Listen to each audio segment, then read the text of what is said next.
सावली शहरात गोमाता सन्मान रॅली, तहसीलदार ठाणेदार यांना निवेदन। 27 एप्रिल ते 27 जुलै या कालावधीत गो सन्मान दिवस म्हणून देशभर गो सन्मान अभियानाला सुरुवात करण्यात आली।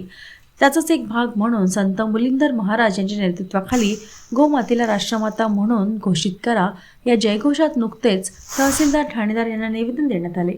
यावेळी तालुक्यातील हिरापूर, कवठी, पारडी, रुद्रापूर, चांदापूर, बोथली, साखरी, सिरसी, हरंबा, चांदापूर, उसेगाव, भट्टेजाव, केशरवाही, चकफिरंजी, किसाननगर, पेंढारीसह सावली शहर आणि तालुक्यातील अनेक गोप्रेमी बांधवांची उपस्थिती होती। विशेष म्हणजे सर्वत्र गोवंश तस्करीचे प्रमाण मोठ्या प्रमाणात वाढलेले आहे।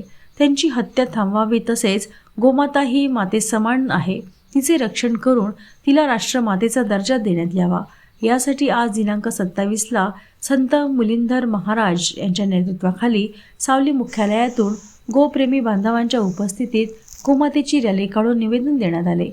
राज्यात तसेच ग्रामीण भागात गो संवर्धन आणि गोरक्षणाच्या उद्देशाने राबविण्यात येत असलेल्या गो सन्मान आव्हान अभियान या उपक्रमाला सर्वत्र सुरुवात झाली।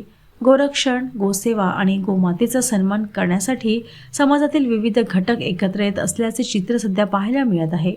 गोमातेची सेवा हीच खरी मानवसेवा या संदेशाने प्रेरित होऊन समाजातील सर्व स्तरातून या अभियानात सक्रिय सहभाग नोंदविला।